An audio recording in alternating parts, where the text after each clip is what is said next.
নতুন বাসায় দ্বিতীয় দিন ছিল আজকে।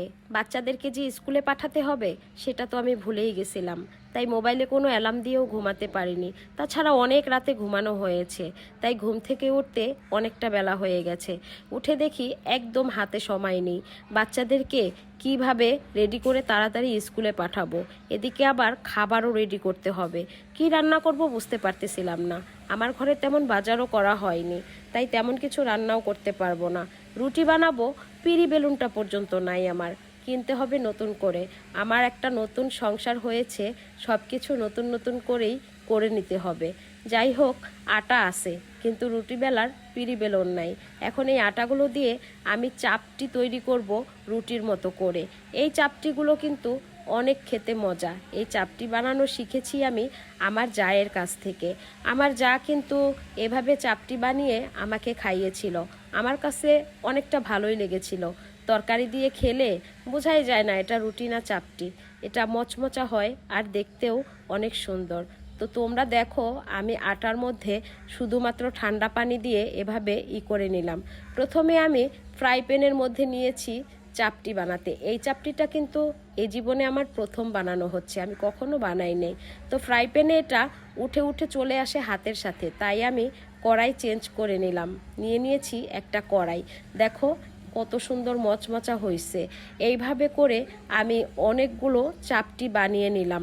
চাপটি তো বানাইতেছি ভালো কথা, কিন্তু এগুলো খাবো কি দিয়ে? খালি খালি কি খাওয়া যায়? আমি তো খাইতে পারি না, কিন্তু অনেকেই খালিই খেতে পারে।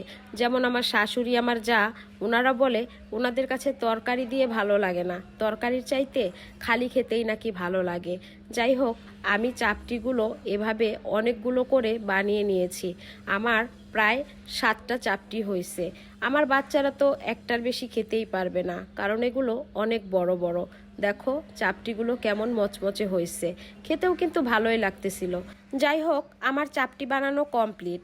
এবার আমি তানহার আব্বুকে ডেকে বললাম, তাড়াতাড়ি হোটেলের থেকে 20 টাকার ডাল ভাজি নিয়ে আসো, ওগুলো দিয়েই আমরা চাপটিগুলো খাবো।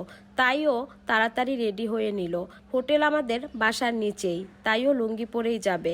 লোকটা ঠিকভাবে লুঙ্গি পরতেও পারে না, হাস্যকর বিষয়। ততক্ষণে আমি বাচ্চাদেরকে রেডি করে নেব। ওরা শুয়ে বসে থাকবে, তবু আগে পরে কেউ কাজ করতে যাবে না। একসাথে ব্রাশ করবে, একসাথে গোসলে যাবে, আর প্রতিটা কাজের সময় লেগে যাবে ঝগড়া। এ বলবে আমি এখানে, আমি ওখানে, এরকম লেগেই থাকে। যাই হোক, আমিও ব্রাশ করে নিচ্ছি, কারণ ওদের সাথে আমিও যাব। এবার তানহার আব্বু ডাল ভাজি নিয়ে চলে এসেছে, খুবই অল্প। দেখো 20 টাকায় আর কত দিবে বলো? 20 টাকার তো এখন আর মূল্যই নেই, কিন্তু একটা সময় ছিল আমরা ছোটবেলায় 20 টাকায় অনেক কিছু পেতাম, রুটি সহ ডাল ভাজি পেতাম। দেখো এবার আমি খুবই তাড়াতাড়ি বাচ্চাদেরকে একটু একটু খাইয়ে দিচ্ছি, কারণ সময় খুব অল্প। আমি নিজেও খাচ্ছি, বাচ্চাদেরকেও খাইয়ে দিচ্ছি। একটা মা বাচ্চাদেরকে নিয়ে কতটা পরিশ্রম কষ্ট করে সেটা শুধু মায়েরা ছাড়া কেউ বুঝতে পারবে না। বাবারা কখনো এটা ফিলও করতে পারে না।